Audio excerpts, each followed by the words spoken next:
Hello everybody, Reggie Tam here with a quick run through of my results from 2023, my thoughts on what I did well, my thoughts on what I didn't do well, and my loose plans for 2024. Please hit like, subscribe, all of those things. It's not going to be a particularly long video, I don't think. Hope you guys watch it all the way through. As you can see, it's been a pretty good year overall. In all the games I played my major volume, we were winning at various different win rates. This has been my main game where we've played 830 hours, won all and adjusted at nearly 9 bigs 100. Really, really good. This is, I think, speed poker. I think this is party poker, actually. This party poker's fast fold games. Maybe that's one of this one. I don't know which is which. Well, one's triple eight, one's party poker.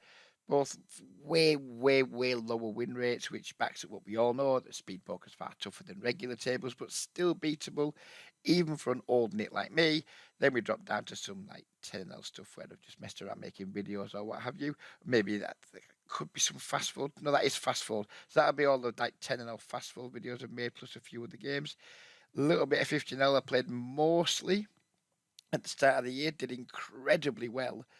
But there was a lot of heat in there, and the games weren't that great, which is why we didn't continue playing. This was like right from January, I think, which was my best month of the year in terms of profit. But these results are not what I would expect to be typical. The games just weren't very good whatsoever. I just managed to run really, really hot, both in terms of situations I got in and in terms of like just like holding when we got all in.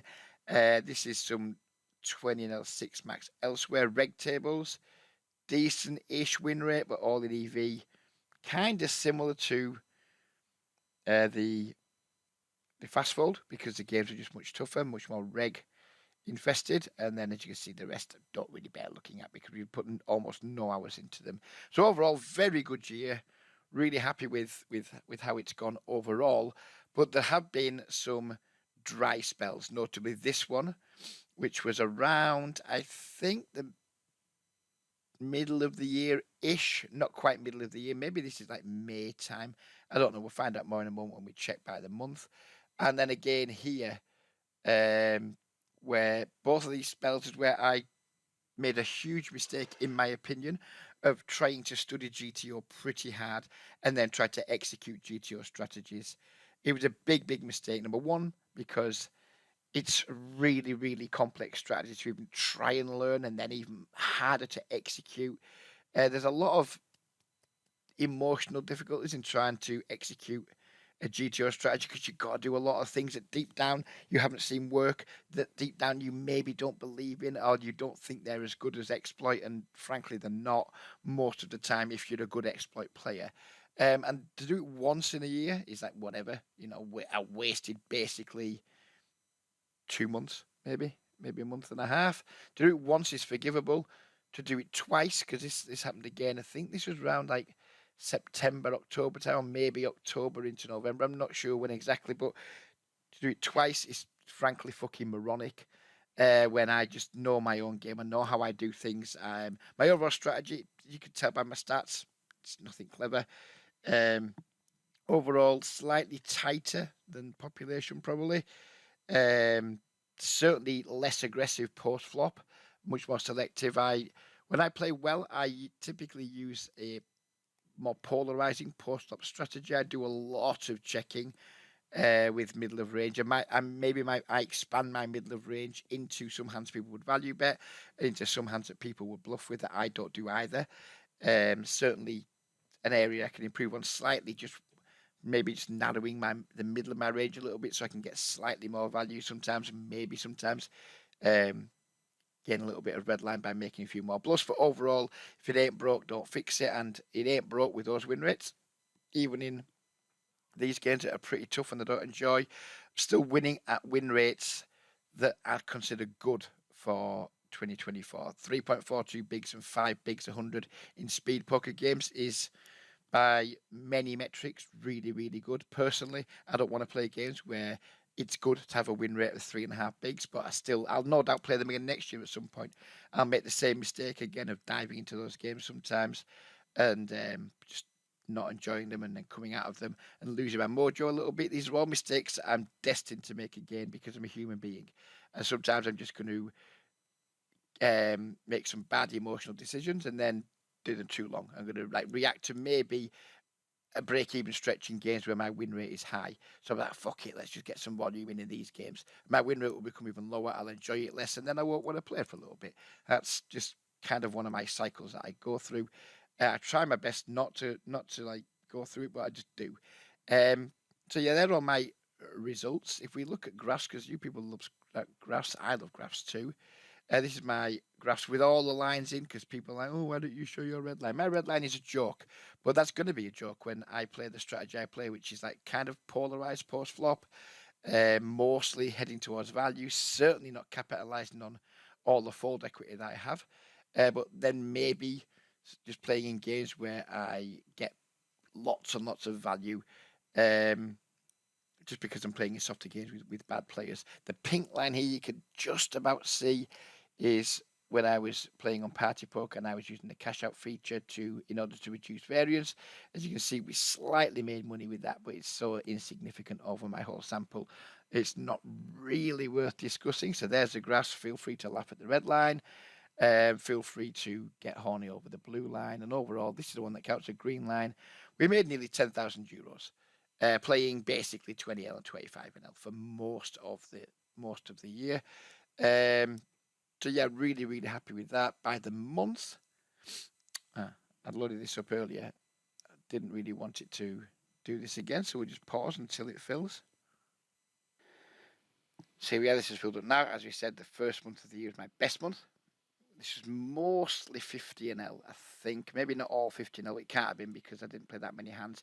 But most of this profit is made up from my 50NL play.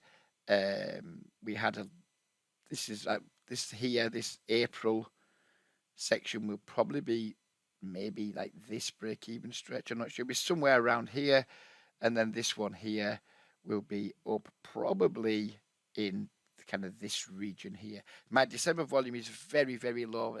Don't want to go into it really, but we had a family bereavement that kind of the grieving process started towards the end of November, and then December, the person passed away. I'd say probably, I want to say around the second week of December, and then Christmas came and all that. So my volume's been really, really poor, but my win rate's been off the charts. This has been exclusively just playing in my main game on my main site, and it's come after making quite a few changes to how I play. I was going through a spell of detoxing from GTO as well, which is why my volume's a little bit low. It wasn't great either in November. My hours played is down on what it should be. My average hours played should be around 120 over the year. 1,200 hours is good, but we did have a few months where we didn't reach, and we had another couple of months where we overreached. So yeah, I'm really happy with my December results, but I haven't played a lot for the reasons I've previously stated. January, I'm expecting to maybe start the year. Well, not maybe, definitely start the year 4 to 6 tabling, and easily getting 100 hours. And I don't want to overdo it. What I sometimes have a tendency to do this month, August, prime example, 148 hours. It's just you can do it now and again, but you can just have such a burnout, and then you just don't want to play. I'm actually going to force myself to play less poker in 2023. Still try and get this 1,200 hours, but balance it out more. Maybe play 80 to 100 hours per month at better times of day. I play a lot of times in the mornings when games aren't great, and then that makes me not want to play later in the day because I'm a bit fed up with the game or whatever because the games weren't good. Just getting a bad mindset.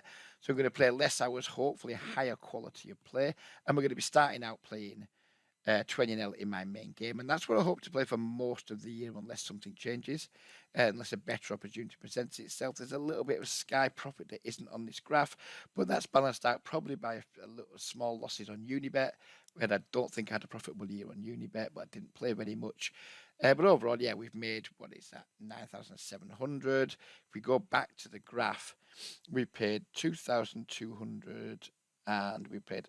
Where's the other rake? So we played like 10,000 in rake, and I probably across all the sites average maybe 12% rake back because I don't play on sites where the rake back's good. So you can maybe add another 1,200 to this. So we made just over 10,000 for the year.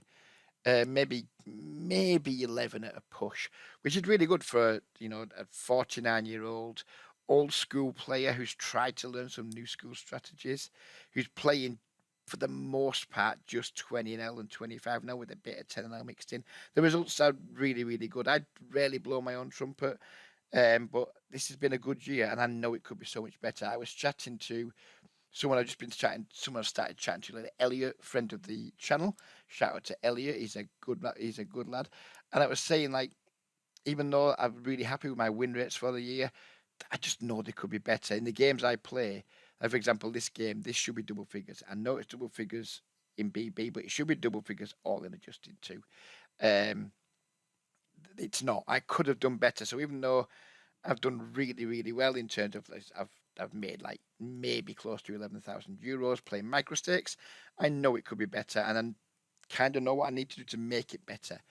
So my plans for the year, as I said, I'd hopefully just play nearly all of my hours in this game, and I played 1,200 hours, so like 2/3 of my hours have been in my main game.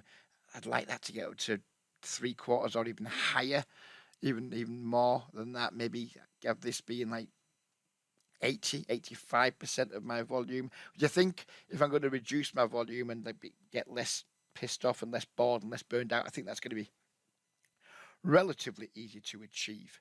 So on to the second part of the video. I haven't done any like coaching, advertisement, shilling, call it what you want, promotions for a long time. If I'm going to reduce my hours playing, going back into coaching would be something on like a slightly higher scale, would be something I'd be very keen to do because I still love talking about poker, still love doing poker. But I want to get a slightly better balance.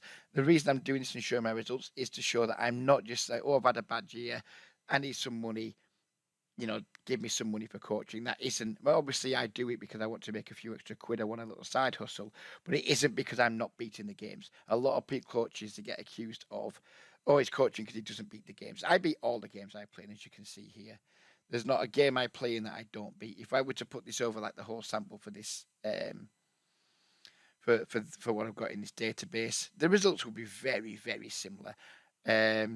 If not identical, I would say, or as close as damn it to identical. So it's not that I've become a losing player or my win rate's dropping and I want to like scam some people out of some money.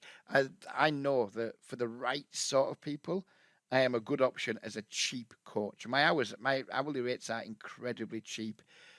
Depending on how many hours people buy at once, I'm not going to get into that, but it's trust me, it's cheap. You will not find cheaper anywhere on the market from someone that's as successful as me in the games that they are playing, in the games that they seek to try and help people in. The type of player I enjoy working with, and I think the type of player who does best from working with me, are players who don't want to learn a very GTO heavy strategy, are people who are open-minded to not playing speed poker. If you're based in the UK, I can advise you on which sites to play on, where you can maximize your EV, maximize your hourly rate, maximize the amount of enjoyment you get from playing.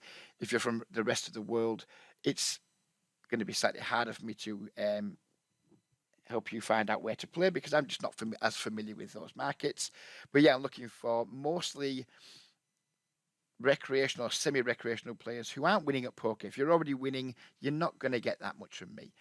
Who aren't winning at poker, we're breaking even or losing, but would like to either monetize their hobby, just lose less money, or just get more enjoyment from the game. If you fit any of those bills, please do reach out to me via the email beneath the video, and I'll be delighted to get back to you. If you're just somebody who wants to come along and just have some magic green sprinkled and just hope it works, no, that's not going to work. Please don't get in touch. You've got to be willing and like wanting to actually think about your game, think about making some significant changes to help you become a winning player, and then trust me to help you deliver that. So yeah, if you think you might fit that bill, please do get in touch. I'm not looking to take on loads of people. I'm just looking to fill a bit of time, probably in the mornings or early evenings when I otherwise might be playing poker, when I can just use that time to maybe chat with some others and help those with their game. So if you think you fit that bill, please do get in touch. If you're already good at poker or already winning, probably don't waste your time, to be honest. There's going to be better resources out there for you than me. Even though I think I could probably still be of interest to you, I wouldn't feel good taking money from already winning players. I do my best work with losing players, helping them leak find, helping ironing out some very, very common mistakes that I found in losing players and replacing those with hopefully some slightly better strategies that turn you into a break-even or winning player, depending on how disciplined you are and how keen you are. So yeah, there we go. That's the end of the review and my goals for 2024 with the bit of shilling at the end. Hope you guys don't mind. I'm going to be back next year with videos. They're mostly just going to be hand replay videos of like hands that I played, either where I'm going to highlight mistakes, common mistakes I think other people make, and that maybe that's going to include you too. And then maybe just some fun videos of whoppers donating. But I think I really want to make videos where I'm playing against other regs, and it doesn't matter how I play the hand. It's going to be like, this is a common mistake I see lots of players making. This is why you shouldn't be doing it. I'm hopefully going to make some of those videos. Not going to overcommit. Maybe just 1 or 2 videos per week. Maybe not even that. I'm going to just try and like limit the content I make and hopefully make it to a standard where people are happy to come and watch it and actually learn something and get something from it. But yeah, that's about it for the video. As I said, it's only a short one. Take care, everybody, and I do mean everybody. I know I quite often poke fun at that. If you're a Tory or whatever, fuck you. I still kind of believe that, but it's New Year's coming. I wish us all the best for the new year. Unless you're a truly terrible person, in that case, fuck you. But yeah, all the best for the new year. Have a good night tonight. Oh no, you won't be seeing this till January the 1st, so never mind. I hope you had a good night last night. I hope your hangover's not too bad today. Yeah, see you all in the new year with hopefully lots of decent new content and continuing success for all of us. Take care, everybody, and bye bye for now.